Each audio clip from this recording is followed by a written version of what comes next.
Hello and welcome back to the EML. Ew, one second. Ew. Sorry, could hear myself speaking in speakers outside the mic. Welcome to the EML F1 Nations E-League Championship, or shall I say just the social race, one of two that we've hosted so far in anticipation of the upcoming Nations E-League, which will be starting sometime soon in the near future on the new F1 25 game. This is the first time we've seen this game, first time we're playing on it this year, first time we're playing on it ever, pretty much, as a community. Thank you so much for joining us. My name's Yanis Mayer, and I'll be guiding you through the action today. One of two lobbies I'll be running today. The first one starting, it was supposed to start at 7 o'clock BST, British Summer Time, or just UK time at the moment. But we had some issues finding some lobby hosts, and instead we started 15 minutes later. So not bad, I think, in terms of finding someone new. And the second lobby will be going live at 8 p.m. BST. So I don't know what that is in anyone else's time zones. Maybe SAST, South African Standard Time, but nothing else. GMT, I think it's 8 p.m, not quite sure exactly what, but we are live. That's the point. We are live, back again after a really long break. Last time we were at Mexico for a social race, back on F1 24, our final race there as a community, but now we're on the new F1 25 game, and I have to say it is looking great. Now, of course, we are at Silverstone today for the social race. Great track, absolutely amazing track to choose for the start, and yeah, let's have a quick little rundown of the circuit. If I can get this thing a little playing. There we go. Cool. So 3.6 miles of circuit lay ahead of us with 2 DRS zones. Of course, on the longest straight of the circuit between turns 5 and 6 and then turns 14 and 15. If you like your kilometers, that's going to be... That's the one stat I didn't write down. 5.9 kilometers long. So it's the longest track on the F1 calendar at the moment. Of course, 18 corners provide us plenty of opportunity for overtaking. The DRS zones, of course, also providing ample opportunity down into the heavy braking zones of turn 6 and turn 15. But of course, you've got other opportunities as well, such as into turn 3 Village, turn 9 Copse, and down into turn 16 after Vale.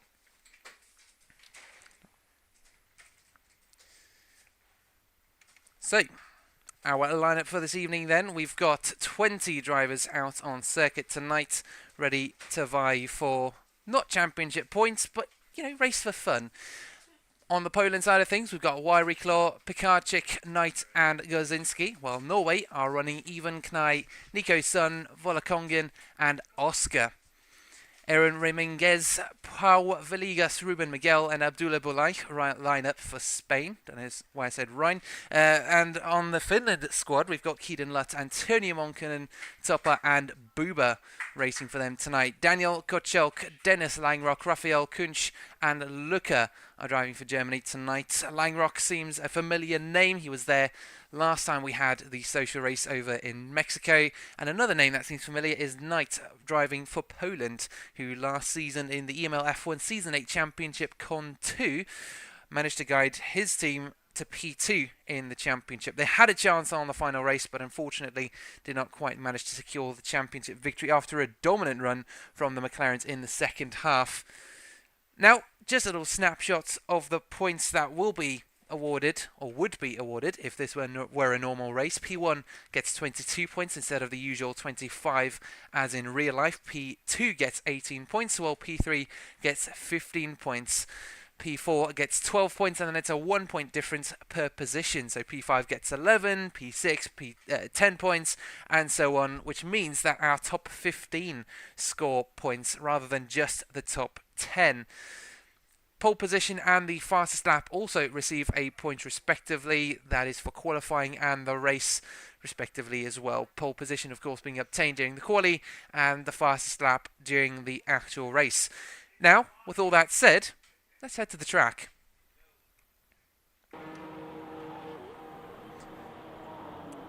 So, here we go. First couple laps in for the grid so far.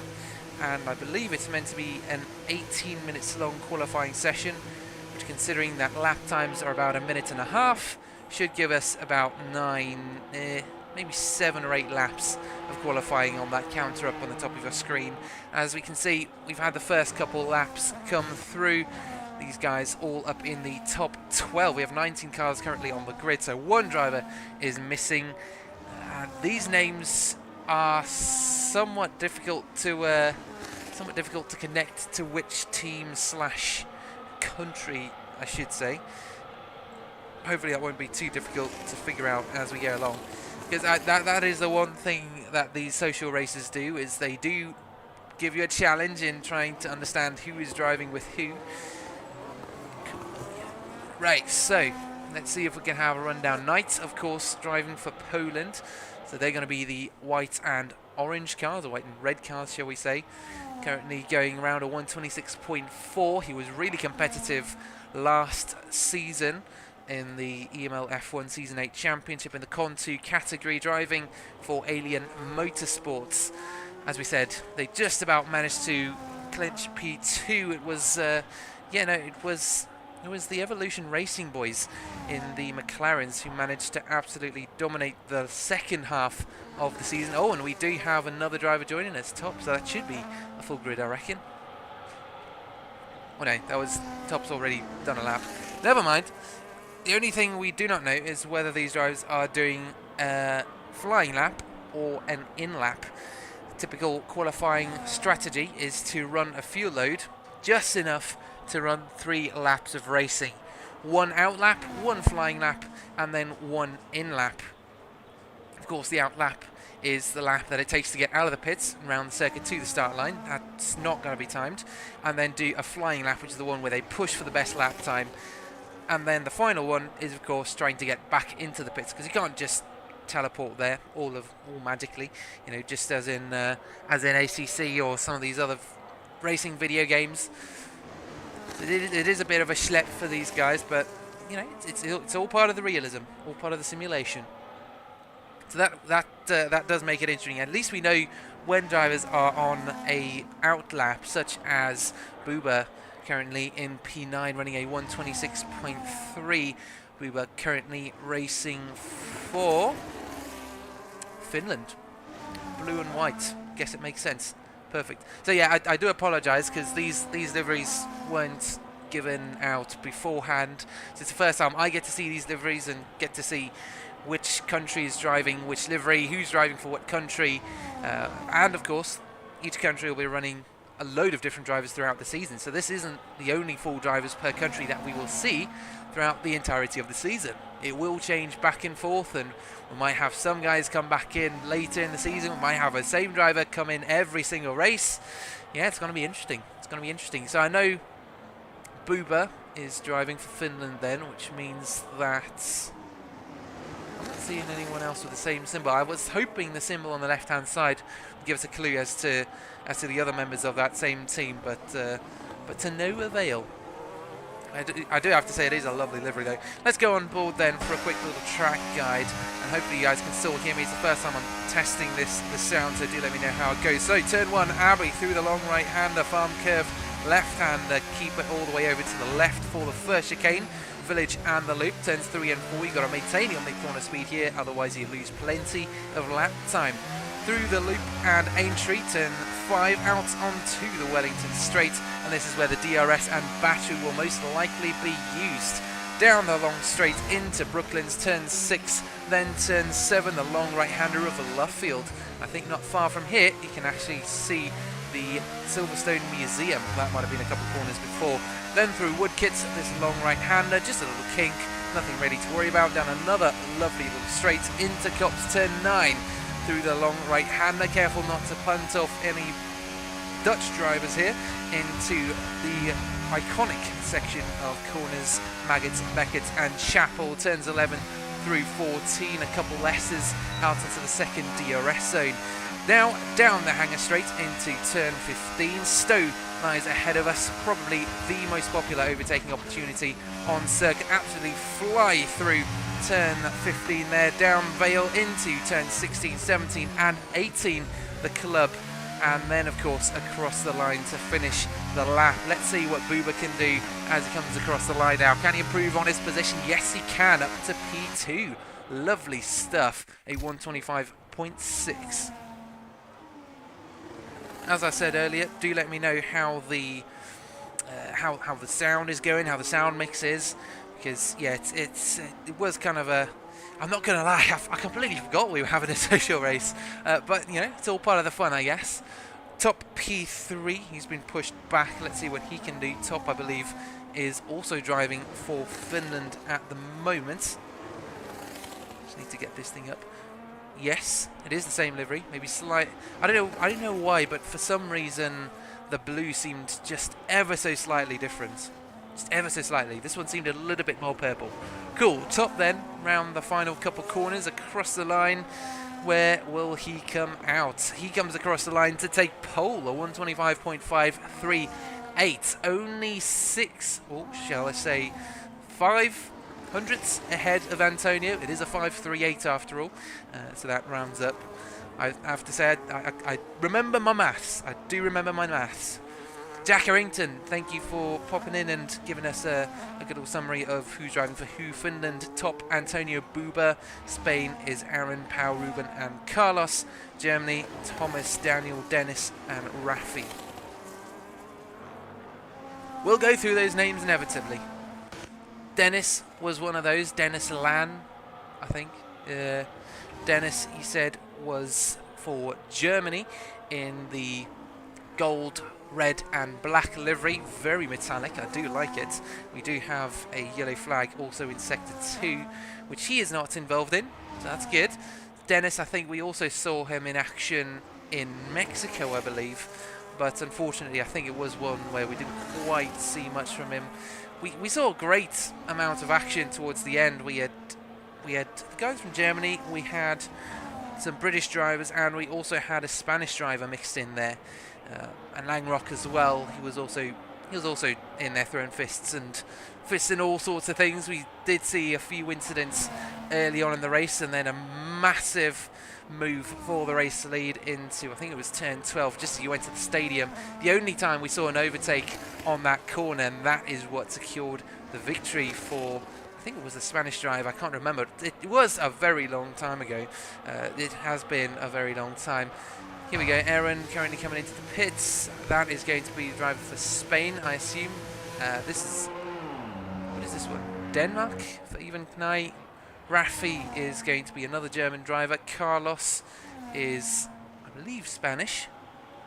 Yeah, Carlos driving for Spain. You can see the second wave of laps coming in now, and the timer has actually come up on the screen. Perfect. That's what I'm used to. Usually you have a timer up on the left hand side of your screen up at the top that tells you how long in the qualifying session, as opposed to laps left to do as you would in a typical race. But yeah, for some reason it's just giving us laps and a caution in Sector 2 and 3, some slow moving cars. Now only Sector 3. I'm assuming that's for some damage to a certain car. Not exactly which one though. It is a yellow one, so I'm assuming it's another Spanish driver. Might be Pau. I'm just going on his first name. His real name is Pau Villegas. I'm not sure how you would say that in Spanish. I'm not good at Spanish accents. Villegas. Anyways, Carlos though, moving very quickly, and currently a 10th up in his second sector. If he can keep that time across the line, then of course he'll manage to improve up to at least, I think, into the top 5. It is really close up in the top 10 here. Only 7/10 essentially separating all 10 drivers, and he comes across the line. P6 for him, just outside the top 5. Whether he can get back into the pits and come back out again for another quali lap is up for debate. I don't know whether he'll manage it. Takes about a minute and a half to do a lap. There's 3 minutes remaining. He then needs to get back out again, do another out lap, and then of course do all the usual setup stuff, swap out tyres. There's probably a cool down in the pits as well. Yeah, this is probably Carlos's last run at pole position. That was probably his last lap, or this could be another attempt at it if he's loaded the car up enough. Because that strategy we talked about earlier about only loading the car up for 3 laps, you know, your out lap, your flying lap, and your in lap. sometimes you can load in a little bit more fuel to have 2 flying laps. That could be what Carlos is doing here. We'll just have to guess what it's like by his second sector time, though. Although I think he has invalidated his lap time, unfortunately. And yeah, sector 2 time, 3.2 seconds. So that is his attempt at the qualifying lap over. Antonio, though, in the finish car, leading the pack on his final flying lap, I'm sure. Some drivers might not make it out in time. We'll have to see who that is. Carlos currently coming in. We've got Even Knai racing for Denmark. No, sorry, Norway. I don't know why I keep saying Denmark. Denmark is the one country that isn't here. Yeah, and Even Knai racing for Norway. There we go, that's it. So Nordish driver. I don't know what the what you would call them, whether it's Nordish or Norwish. Polish driver there, Volker Volakongen, another Norwayish driver. Is it Nordish? I don't know. I don't know how to say it. Yeah, Carlos Galindo done for the session, done for qualifying. Norwegian, of course. I do apologise, my brain is a bit fried. Daniel in the German machinery. We've then, of course, got Pikarczyk in the Polish car. We've got some lovely slipstreaming going on here, some sneaky tagging. Bolkowski in the other Polish car as well. Abdurazak in the Spanish. No, it's Spanish. That's not a Spanish car. That's going to be. Yeah, I'm not sure what livery that is. Doesn't look like the usual livery. Here we go. Norwegian car. Nickerson, Norwegian, Spanish. Ruben Miguel straight into the pits. Nothing for him. And Thomas actually still needs to set a valid lap time. Yikes. So I believe we'll have everyone across the line just in time before the timer officially ends. But of course, we then still have the actual flying lap to do. Antonio pretty much bang on his time, 1400ths in his first sector, driving for Finland. But unfortunately, I think that is going to be his attempt over. He's pulled over to the side. Could it be technical issues? Could it be that he just wants to play nice and let the other driver through? Yeah, that's quite unfortunate. His final attempt scuppered, I believe, maybe by some very persistent blue flag behaviour. Buba, though, on a flyer. His teammates not too bad. 7/10ths up on his best time already in his sector. No, that was his previous time. Not improving on his first sector. I was going to say 7/10ths is a lot considering how tight our top 10 is at the moment. Even heck, top 12 even. It's 26.039 and a 25.5 separating our top 12 drivers. We've got Daniel come across the line to finish his lap. That's going to complete him. P12 locked in for Volakongen. That's the best he can do tonight. Buba, he'll be coming across a little later as well.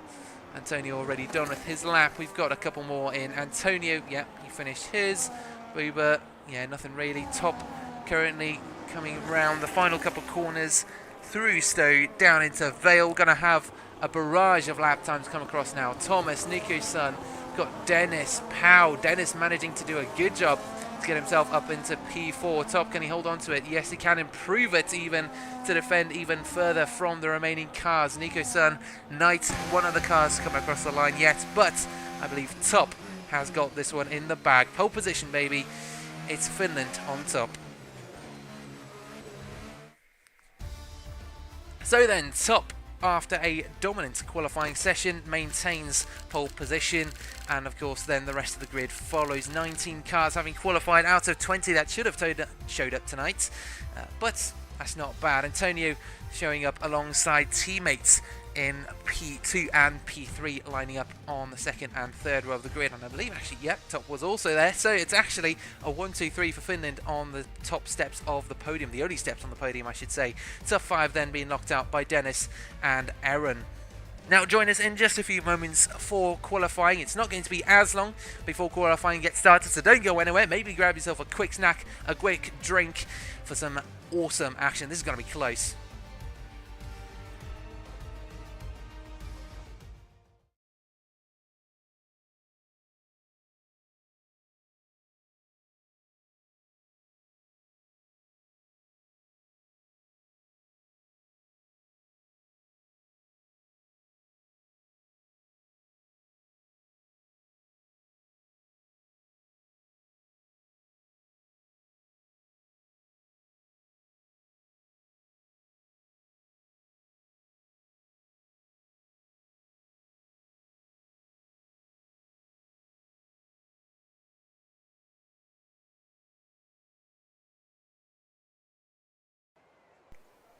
And here we go, straight back into the action. Quali over, the race lies ahead of us. 3 finished drivers in the top 3, completely locking out that front row of the grid, plus a support driver behind. And they have now got 95 miles of circuit lying ahead of them, ready to be used by 20 cars to vie for, unfortunately, no championship points, but a friendly competitive race just to get a snapshot of who we can look out for in the upcoming championship. Spain seemed very potent at Mexico last time round in the Mexico race.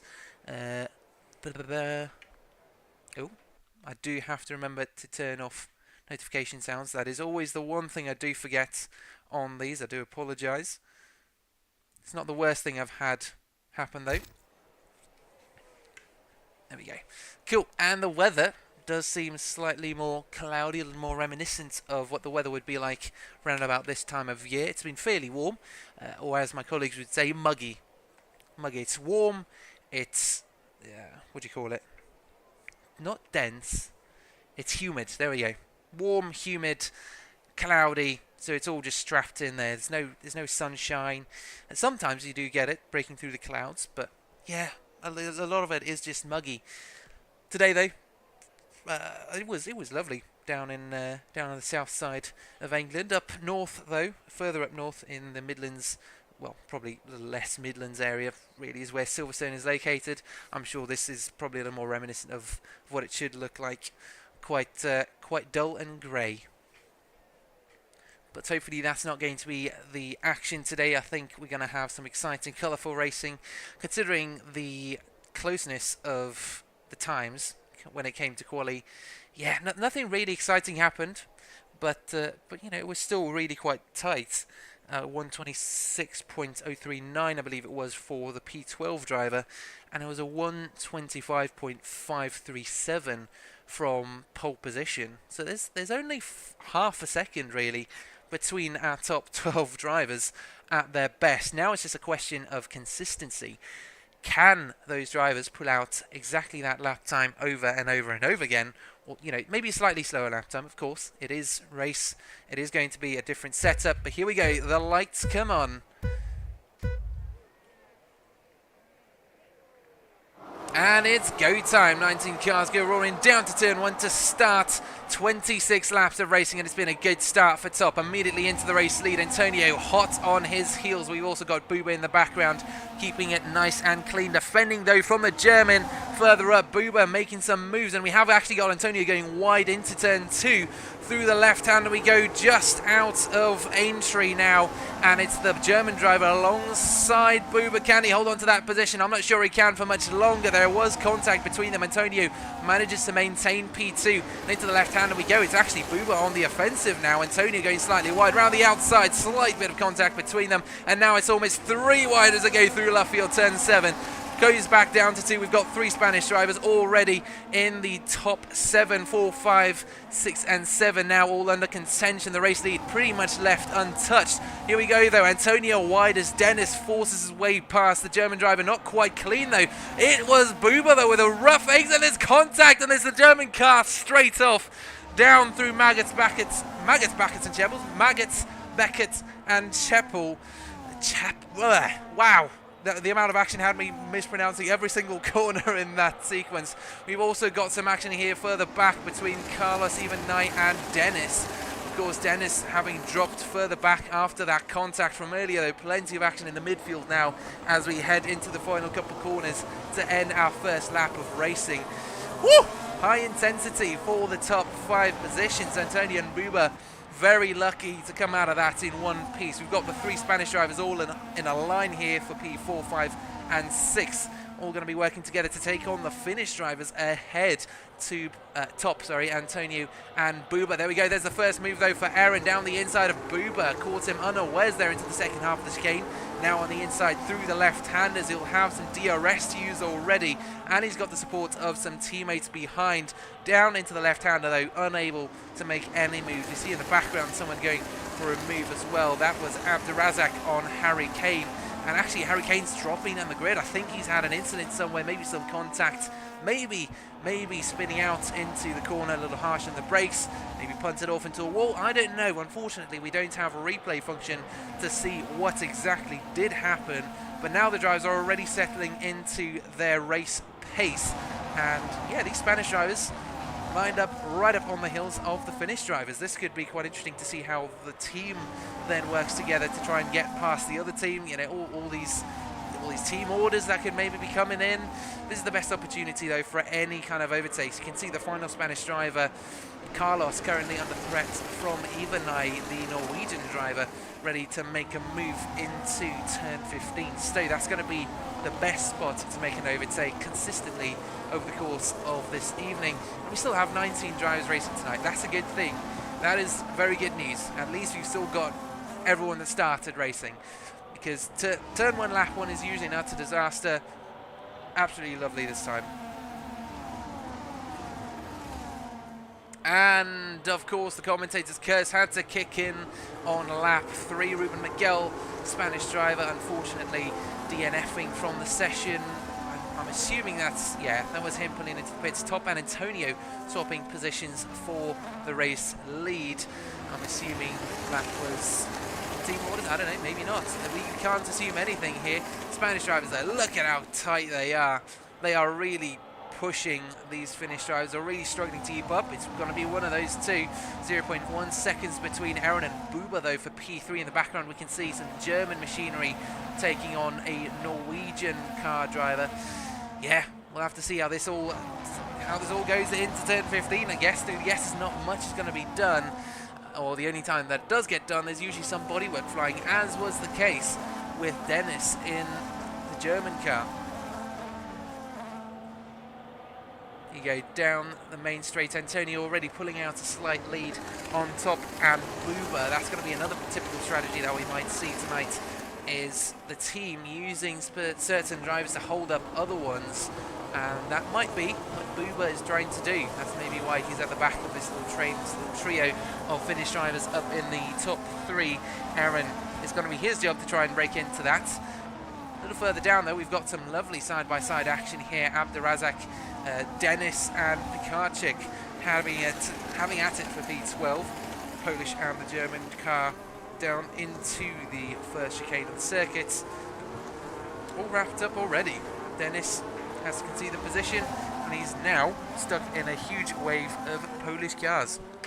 3 behind and 1 ahead. Yeah, maybe not exactly what he wanted. And it's a slightly larger gap further back down to Ivanai and Daniel Galido. I think it was, is it Daniel?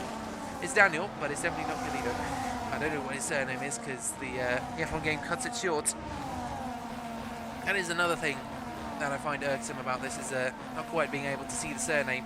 But yeah, now everyone's gotten into their nice kind of race pace. They've settled into a rhythm by now. Hopefully Hurricane and Knight having at it for P16 all the way down there near the bottom of the grid. 18 drivers remain, which means that in the championship kind of context, we'd only have 3 drivers that don't score points. Of course, though, those drivers could go for the fastest lap to give them an extra point. In Top's case, he's already got an extra point from the pole position. Then, of course, all of that gets discarded when we say it's social race. Still got to keep in mind that, you know, this is a great opportunity for teams to essentially then do some spotting on the other teams and see how good they are, get a feel for what each driver's like, really. Now I do see some big gaps forming. Abdurazik and Rafi currently 0.3 seconds off of Daniel, his teammate. Abdurazak in the Polish car behind. Well, he's just outside that 1 second gap, just back in within it now. If he's not careful, he'll lose that DRS window. It's supposed to be a window of 1 second. If you're within a second of the car ahead, get DRS in the 2 DRS zones, which is between Aintree and Brooklands, and then the Chapel Curve and Stowe. But if you're outside that 1 second gap, you don't get the DRS. So what sometimes happens, and what we're seeing happen right now, is a huge train of DRS that's just happening all along. So as long as every driver stays within a second of the car ahead, they've got DRS. Of course, that means everyone's kind of neck in neck, so to speak, at the moment, except for the race leader, Antonio, currently 6/10 ahead of top, and he's just happy sitting there. He's not really moving anywhere. Top isn't making any ground on him. There's nothing's happening much up there in the top three. Top and Booba still holding on to P2 and P3, so everyone already into a good rhythm, into a good routine, I guess you could say, as to their race pace. But yeah, Abdurazak and Rafi, that's the largest gap. I'm worried Abdurazak won't be able to hold on to that DRS gap. I think he's going to lose that fairly soon, because it goes up to about 9/10 and then drops back down. It's really, really close there. That's going to be the first driver who will lose the DRS, other than, of course, Thomas down in P18, the German car, 8.3 seconds off the pack. I'm assuming some issues there. Let's see, can we see any visual damage on the car? Not as much, but you know, there could be all sorts of issues there. Yeah, everyone else then fairly quiet. Nico-san 8/10 off of Abdurazak. Rafi still half a second ahead of Abdurazak as well. Everyone's kind of half a second off of everyone else, except for Antonio. Actually, he's 8/10 ahead of top. Again, that teamwork element coming in here. Could this be Antonio being left out in the lead? Top and Booba's job being to hold back the Spanish cars, and then he can build up a good lead, get outside that DRS window, and then of course Top and Booba then come under threat from the Spanish cars and are put under loads of pressure, because then Top won't have the DRS. I don't know, all sorts of things could be playing out here tonight. It is a fun race, so I don't know whether that means the race engineers get the day off, or whether they are meant to be working even harder now, you know, to scare their opponents for the upcoming championship. I don't know. This is even nice POV on board with him now in P7, half a tenth. That's what the gap looks like ahead, and half a tenth. That's what the gap looks like behind.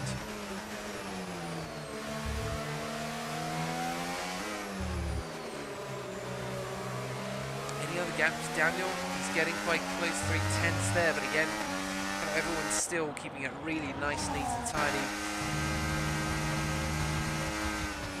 Ruby saying, looks like realistic performance with that top 6 lol.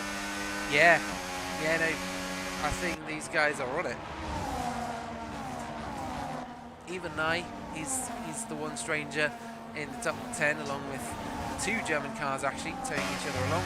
And then the one car I don't know, the one car that doesn't have the usual livery. I'm assuming he's going to be a... Why do I need to say it's you? Let me actually check. So, Abdurazak, he is driving for... I don't know. It's not the same name as any on the official driver lineup, so I can't actually tell you which driver he is. Has anyone else maybe put that in the chat? I'm sure someone else has. Nah. No one else does. If you guys know who Abdurazak is, who he's driving for, let me know. Oh, and I've just seen a very interesting development. Up here in the top 4, Aaron was a second off of Booba at some point in the last couple of corners. So the Finnish driver's already pulling out such a lead that they are now 1.2 seconds ahead of Aaron at the end of the DRS, at the end of the long straight down into turn 6. And of course, Nico-san 1.3 seconds off of Pekarczyk now, the Polish driver, also 7/10 off of Abdurazak. So loads of drivers now dropping outside the DRS window, maybe some mistakes being made, driver error. Other factors could include setup. Some drivers may be going for softer tyre compound to start with than anyone else, and now they're suffering. Now the tyres are already going off. Abdurazak 3/10 just ahead of Pekarczyk down into turn 15. Is there a possibility for some action here? Even Nye on Pau is quite close as well. The Norwegian coming up behind the German. Also got 2/10 between Bielkowski and Dennis. As someone dives into the pits there, who is that? That is going to be Nico-san, straight in. I think he did get a penalty. But that's a bit early to come in for a pit stop, no? It's a lap 9 of 26.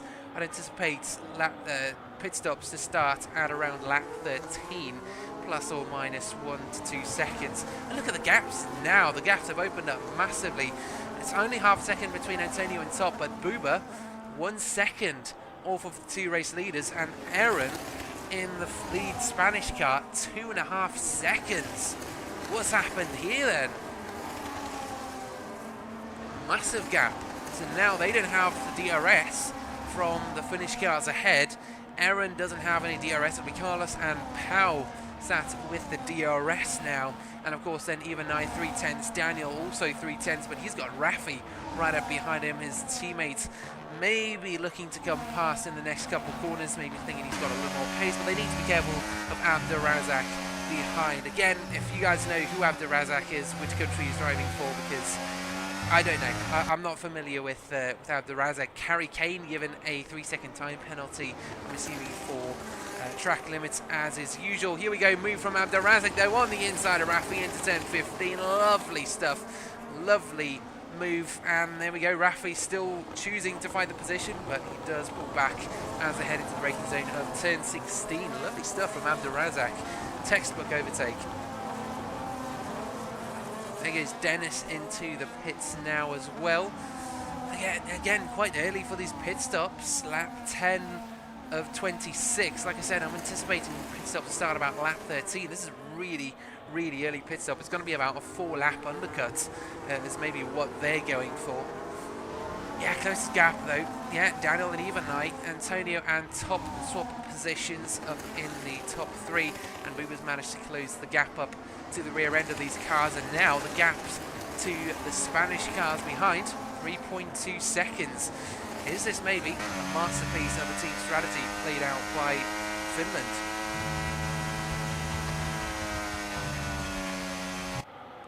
2 tenths between Abderrazak and Rafi. I can see this being a relatively big battle if Rafi wants to take back that position, but at the same time, he's already been overtaken. Maybe his tyres are going off. I mean, we've been talking so much about tyres. Let's have a look at the tyres currently for these cars. Everyone on mediums except for Nicholson and Dennis, who of course pitted this lap and the lap before. So they're going to be going for a longer run, a longer stint on these hard tyres. Everyone else still going on the softs. And here we go, everyone diving into the pits. Lap 10 straight in, and yeah, plenty of tyre smoke going up. Pretty much the whole field goes in except for the 3 Finnish cars who are leading right now. Even Nye still running out in P4. I think that medium tyre has gone off for everyone. Currently we've got 90% of the grid in there. P7 to P15 in. We've got Volakongen and Harry Kane with some penalties. Track limits. Yeah, they're playing their part out here today at Silverstone. Plenty of opportunities to do so. Let's go on board and see what we might see when it comes to track limits. So if you're probably pushed off the track, that could have been 1, turn 6 maybe, but not really. Coming through here, the gravel's really going to be your track limit. There's not much you can do there. Then through into turn 9 Cops, this is going to be the biggest opportunity, because coming in at such high speed, even just the slightest change as to how you approach it is going to affect the speed coming out of that corner, could carry you wide. And then through here, potentially some stuff as well. But again, gravel and grass is going to be your main track limits. Biggest opportunity to pick up a track cut after this long straight. The hanger straight is going to be 10-15 Stowe. Running out onto this curb here, you can gain a lot of time by using all of that, as Even Knight now comes straight into the pits. Salmon on the brakes, and a long rubber strip gets left behind. Volakongen still out. Harry Kane comes in. Aaron in the Spanish car. P7 for him.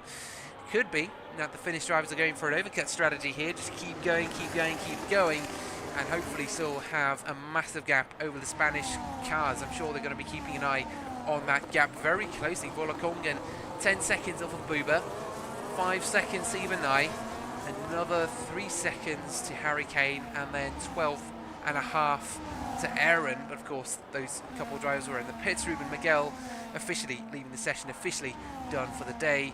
Yeah, let's see what this gap is then. So Buba is 10 seconds ahead of Olakongan, and Aaron is 17 seconds. So that's 27 seconds that Finland have to work with to pit these 3 cars. Whether they'll pit all 3 at the same time is going to be an interesting question.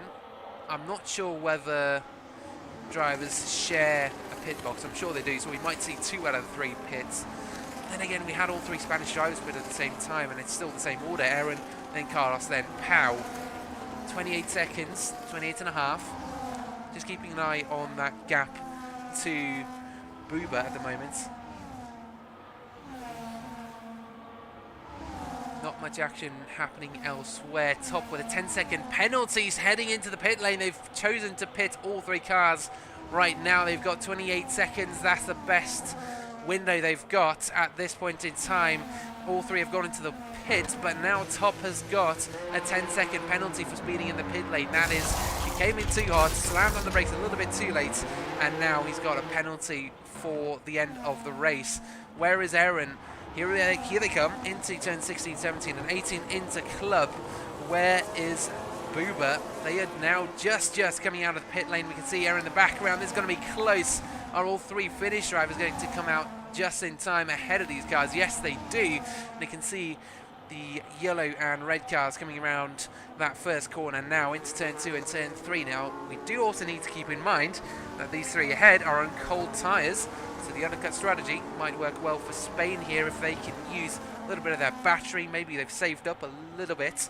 Maybe that's why they've been a little... That's maybe why they were quite slow in the last couple of laps before the pit stops, is they wanted to save that battery so that when they do the undercut, when they pit slightly earlier, they can then use that to their advantage, along with the advantages that come with the undercut strategy. Up to 10 tyres, full MG UK use, full energy, and then just send it. And just out of curiosity, we can have a look at their telemetry. There we go. We can have a look at their batteries. So this is Buba's battery, 30% left. Currently using it. Antonio 14% and Top on 30%. Aaron is on 16%, Carlos on 30%, and Pau on 40%. He is, of course, tucked in behind his 2 Spanish teammates ahead, so it's going to be less wind resistance for him to go through, which of course means it's going to be faster for him, less effort, and more recharging, I guess, from the what they call the motor generator unit on the turbos, or MGUH, I guess is the acronym you could use, and that comes into play when you're lifting and coasting. For those who aren't familiar with that term, it basically means when you lift off the throttle completely before you come into a braking zone, and it just means that there's a certain element in the car, what they call the motor generator unit dash heat, to come in, to kick in, mounted to the turbos, and when the turbos aren't being used, they then use the heat and convert that into electricity, convert that energy into a battery. No, we don't create batteries out of energy. We store energy in batteries, I should say. So it generates energy then, and that gets stored in the battery to be used later. And so for Pau, because he sat in the slipstream, I know that's terrible grammar, as a potential British citizen in a couple of months coming, I would say my grammar is pretty on point, but otherwise my English is terrible. That point aside, battery usage from Pau, not terrible though, as we were talking about, the heat generated by those turbos gets converted into extra electrical energy, and for him, he can just lift and coast a little bit because he's got the slipstream from the cars ahead as well as the DRS. Now this is also a perfect opportunity to talk about the potential changes to the 26 car.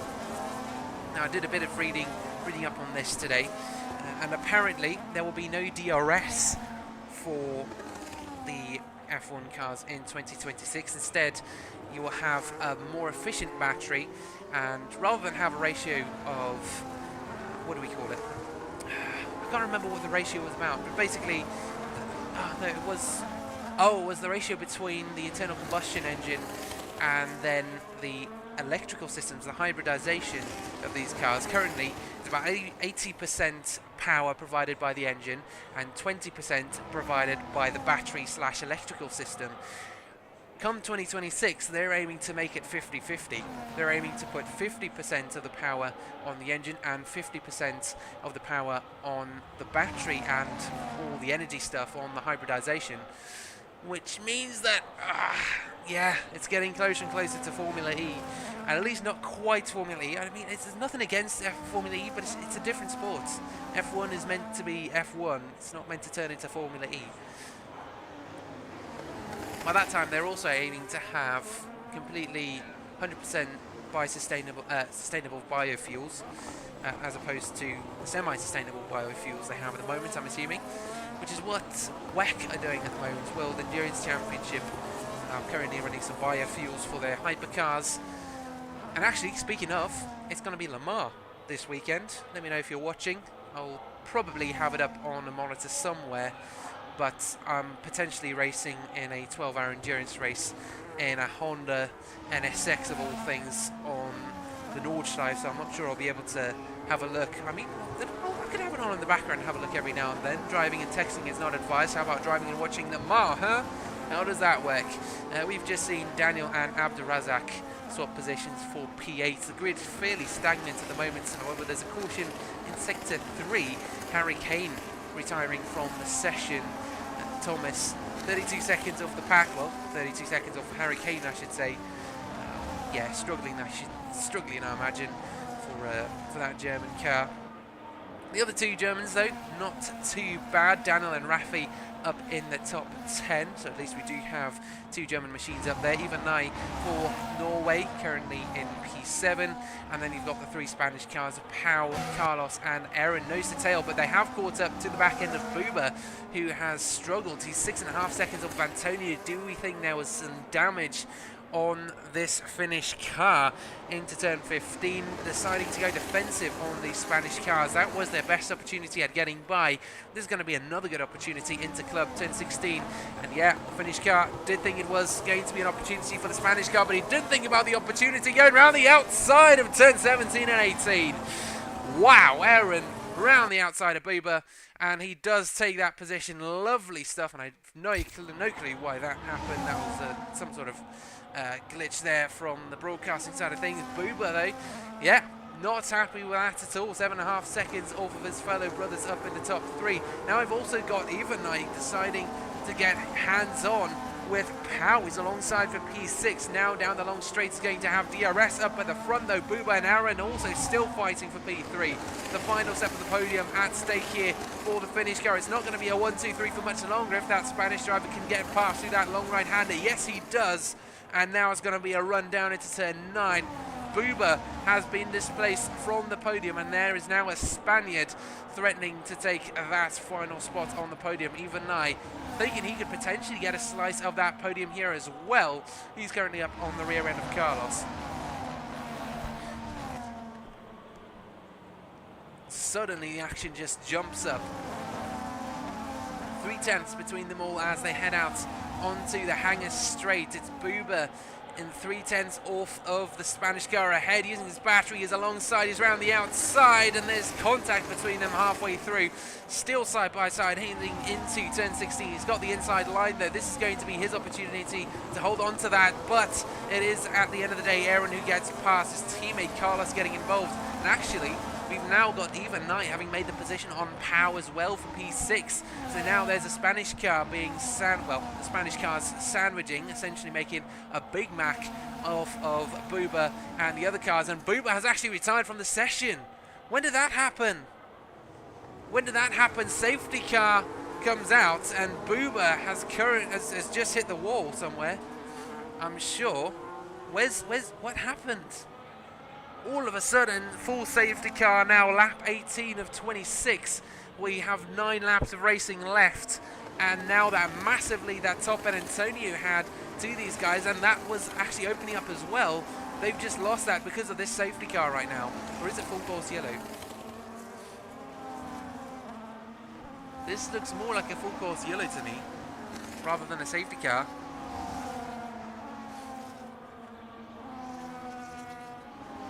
Oh my goodness. I want to see what happened to Top though. What happened to Top? So just having a look at the replay now. So he was right up on the rear end of Aaron, and then just left the chat. The camera angle is a bit tricky to see, but yeah, I think, yeah, I have no clue what happened. You know, it is a full safety car, because we can see it waiting at the end of turn 5.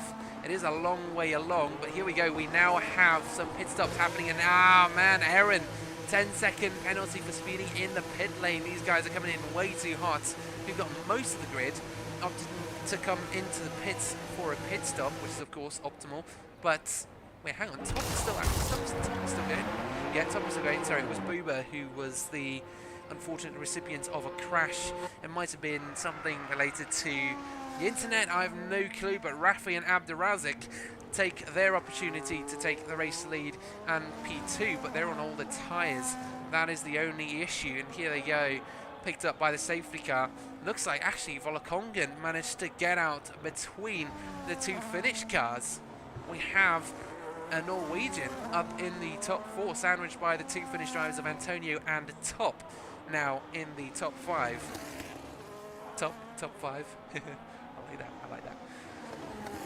But yeah, let's talk about the tragedy for Finland now, though.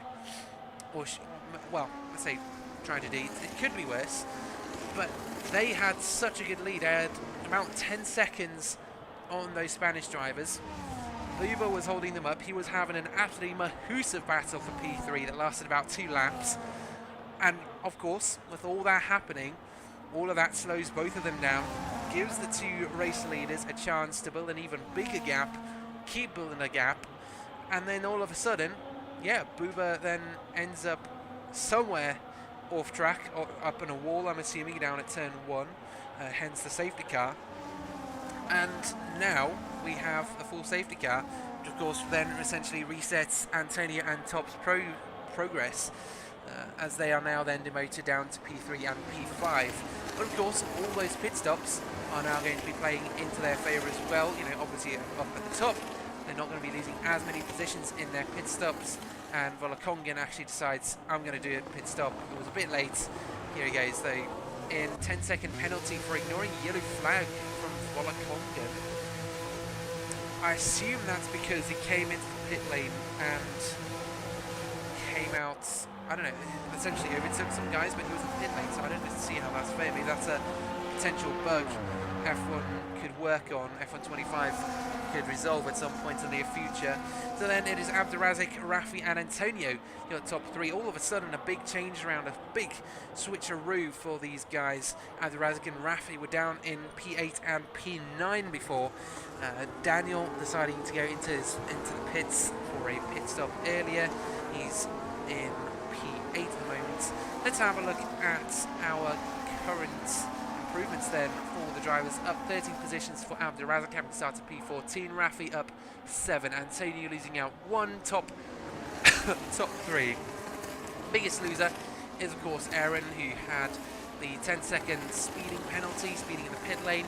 He was the forefront, well, at the forefront I should say, of the Spanish cars in their chase for the top 3 positions, and he was the one to fight Booba as well and managed to get past him. But of course in the pit stops, yeah, things happened. It's that easy to make a mistake and lose positions. He's the biggest loser of tonight. In terms of positions, I know it sounds bad, he's the biggest loser of tonight. 11 positions lost for him, 9 positions for Dennis, who of course at the race start had a rough ride as well. Knight, bang on, the only driver to start and finish, well, the only driver to be exactly on his starting position.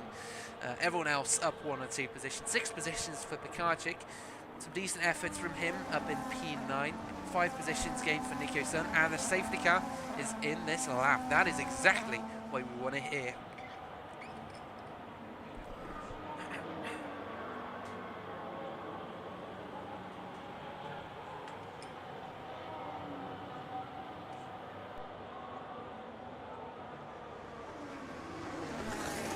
Abdurazak really backing up this field into turn 15. You'll have to let them go at some point in the following couple corners, depending on his restart. This could be utter carnage, or it could be perfectly orchestrated chaos by Abdurazak and Rafi. How will this turn out for the Finnish drivers? How will the Spanish drivers be able to respond to that? We've got two Finnish drivers right behind each other. Antonio in top in P3 and P4. Carlos and Pau for Spain in P6 and P5 and P7. Everyone else kind of scattered here and there. It's not go yet. It's not go to. It's not go yet. It's not go yet.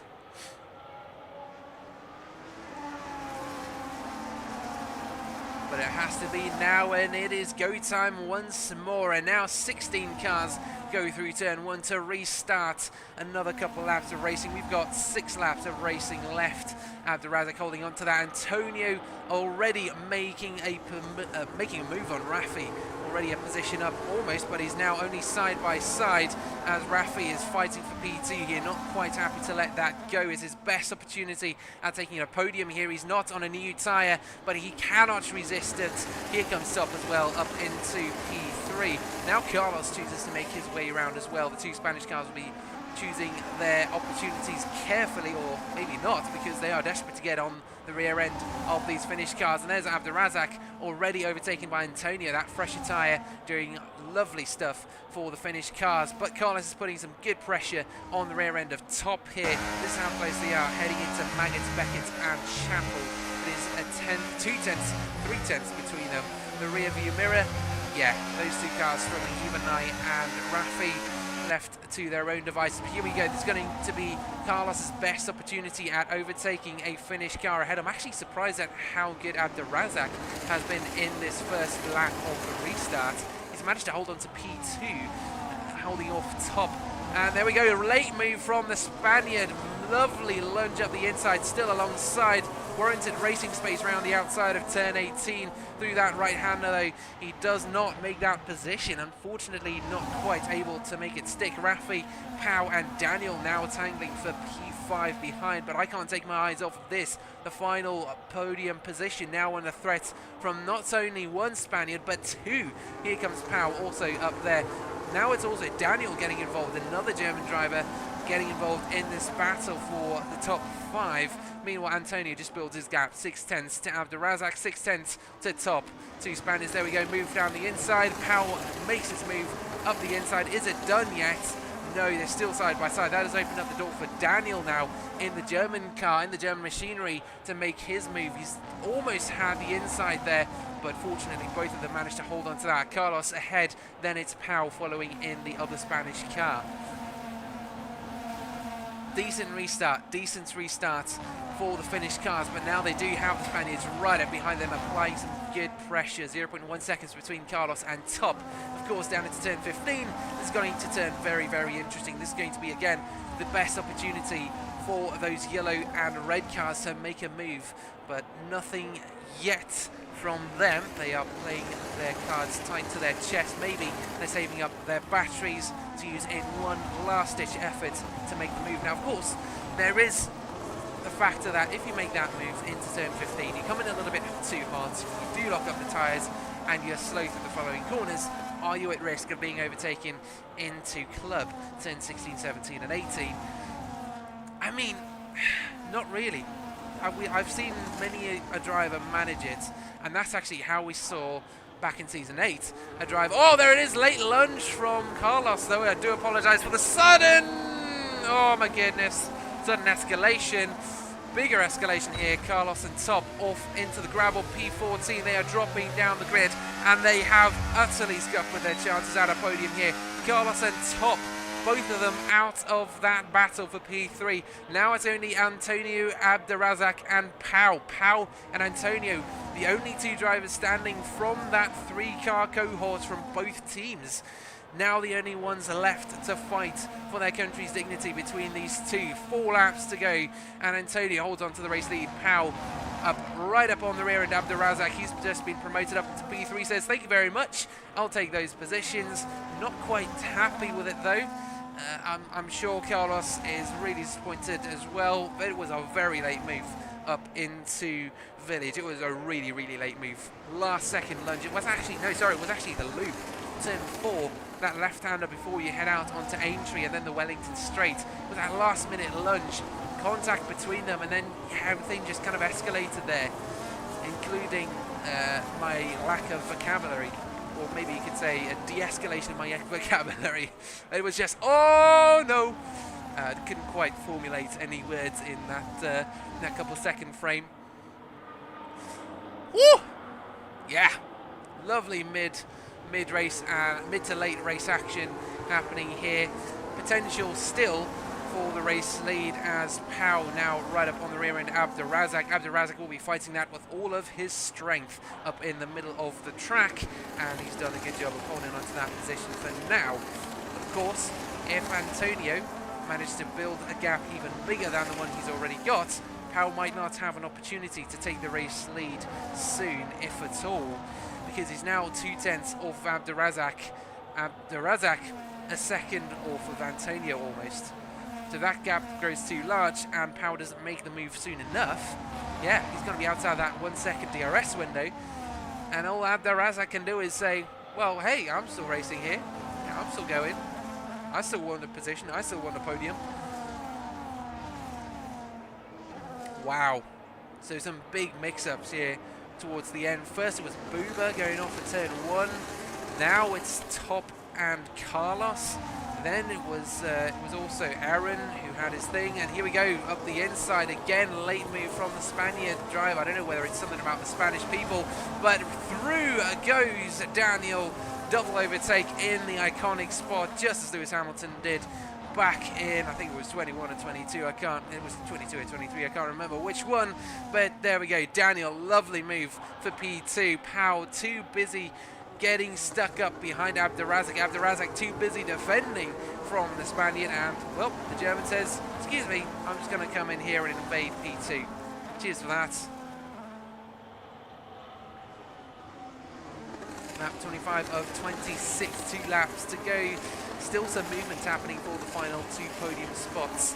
And Pau right up on the rear end. Abdurazak will be fighting even harder than ever before now. I said it before, he'll be fighting maybe a notch harder, or I guess you could say then a notch equal, fighting just as hard as before to hold on to that final podium position. They have officially dropped out of that 1 second time window, 1.2 seconds between Antonio and Daniel on the main straight now. Abdurazak just within a second. Not sure whether he was close enough in that DRS zone. Yes, he was. So he does at least still hold on to that 1 second window. 7 tenths down to 3 tenths. Abdurazak still within striking distance, and Pau crucially also within striking distance. 0.2 seconds between them. These podium positions, it's going to be hot. Here we go, the Spaniard down the inside, and again a rash move from a Spaniard causes tears for not only himself but also for Abdurazak. Oh my goodness, that's not the first time we've seen this. Oh my goodness, and there's Aaron as well. The Spaniards are falling apart. The earlier race pace that we saw earlier, I don't know, it just looked good much earlier. Now here we go, 3 side by side. Oh my goodness, fun race, not so fun anymore for the Spaniards. Pau drops to P9, Nico-san P10, top P8. So he has at least climbed up slightly, but Aaron, he's made progress up past Pau, who dropped below him, and now has, oh my goodness, now Abdurazak has lost, yeah, he's just left the session because, of course, he got punted straight into a wall by an ugly Spaniard in the rear view mirror. Well, I say ugly, I just mean his driving was ugly. It wasn't quite a good move there. Just wasn't any space in through that right handle. There just wasn't anything there. There just wasn't an opportunity there, and as a result, he's put that poor driver in the wall. Abdurazak was doing so well to hold on to that final podium position out of nowhere, holding on that old tyre compound all the way through. Nico-san retires from the session as well. Top 15 remains, and through all that, Antonio has been the only driver to stay constant. One position swap. That's all that Antonio has done this race, other than absolutely dominate. And he comes across the line first to win the social race here at EML for the Nations E-League. Daniel comes in P2, an unlikely P2 winner, or podium finisher I should say. And Pekarczyk, out of nowhere, we didn't see this driver in action at all this race, but here he is, P3 for him. Lovely stuff for the Polish car.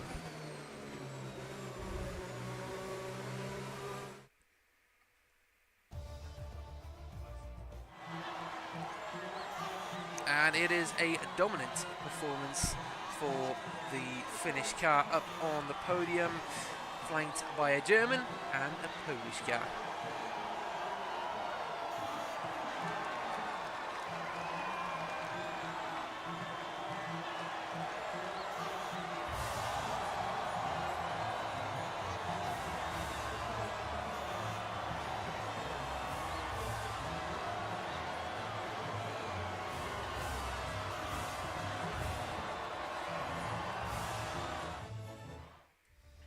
That concludes then your social race of today, the social race I should say. Antonio taking the race win with Daniel in P2 and Pekarczyk taking the final podium position. It was such a wasted race for the Spaniards. They had so many opportunities to do some good stuff, but unfortunately only bad stuff happened this race. Better luck next time, boys. Hopefully it's going to be the upcoming Nations E-League Championship coming up soon, so we'll have something to look forward to there. And in the meantime, just keep an eye on all the socials for when the calendar is announced. But that concludes our time here this evening, ladies and gentlemen. Thank you so much for joining us.